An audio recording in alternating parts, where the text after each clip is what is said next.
अनुभूति न होना ये युद्ध की स्टेज है. ಯೋದ್ಧ नहीं बनो, ಯೋಗಿ ಬನೋ. ಸೊ ಬಾಬಾ ಹೇಳ್ತಾರೆ, ಅನುಭೂತಿ ಆಗದೇ ಇರುವುದು ಇದು ಯುದ್ಧದ ಸ್ಥಿತಿಯಾಗಿದೆ. ಯೋಧರಾಗಬೇಡ್ರಿ, ಯೋಗಿಗಳಾಗ್ರಿ.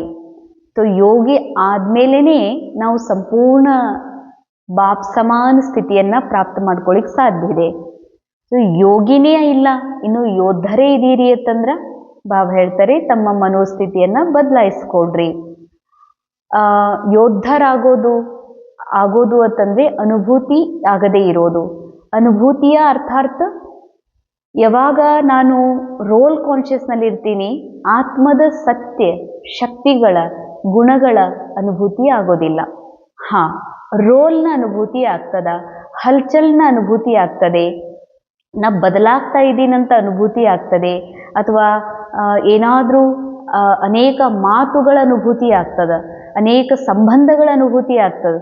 ಆದರೆ ಆತ್ಮನ ಅನುಭೂತಿ ಆಗಲಿ, ಪರಮಾತ್ಮನ ಅನುಭೂತಿ ಆಗಲಿ ಆಗೋದಿಲ್ಲ. ಶಾಂತಿ ಅನುಭೂತಿ, ಅಸತೋಗುಣಿ ಆತ್ಮನ ಸಾತೋ ಗುಣಗಳ ಅನುಭವ, ಪರಮಾತ್ಮನ ಸಂಘದ ಅನುಭವ, ನ್ಯಾರ ಪ್ಯಾರ ಆಗಿರುವ ಅನುಭವ ಆಗೋದಿಲ್ಲ. ಯಾಕಾಗೋದಿಲ್ಲ?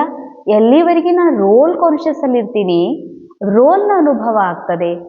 ನಾನು ನನ್ನ ಆತ್ಮದ ಸತ್ಯ ಅನುಭವ ಮಾಡಬೇಕು ಅಂದರೆ ರೋಲಿಂದ ಪರೆ ನನ್ನ ಆತ್ಮದ ಮೂಲ ಸತ್ಯ ಸ್ವರೂಪದಲ್ಲಿ ಸ್ಥಿತಾದಾಗ ಮಾತ್ರ ಸತ್ಯ ಅನುಭೂತಿಯನ್ನ ಮಾಡ್ಲಿಕ್ಕೆ ಸಾಧ್ಯ ಇದೆ.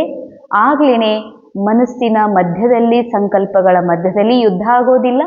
ಸದಾ ನಾವು ನಿರಂತರ ಯೋಗಿ ಆಗಿರ್ಲಿಕ್ಕೆ ಸಾಧ್ಯ ಇದೆ. ಅದಕ್ಕಾಗಿ ಬಾಬಾ ಹೇಳ್ತಾರೆ, ಯೋಗಿ ಆಗ್ರಿ, ಯೋಧರಾಗಬೇಡ್ರಿ. ಯೋಧರಾಗೋದು ಅಂತಂದ್ರೆ ಅನುಭೂತಿ ಆಗದೆ ಇರೋದು. ಅದಕ್ಕಾಗಿ ಚೆಕ್ ಮಾಡ್ಕೊಳ್ರಿ, ಯೋಗದಲ್ಲಿ ಅಥವಾ ನಿರಂತರ ನನಗೆ ಒಂದಿಲ್ಲ ಒಂದು ಈಶ್ವರೀಯ ಅನುಭೂತಿಗಳಾಗ್ತಾ ಇರ್ತವೋ, ಅಥವಾ ಬರೀ ಯುದ್ಧವೇ ನಡೀತಾ ಇರ್ತದೋ.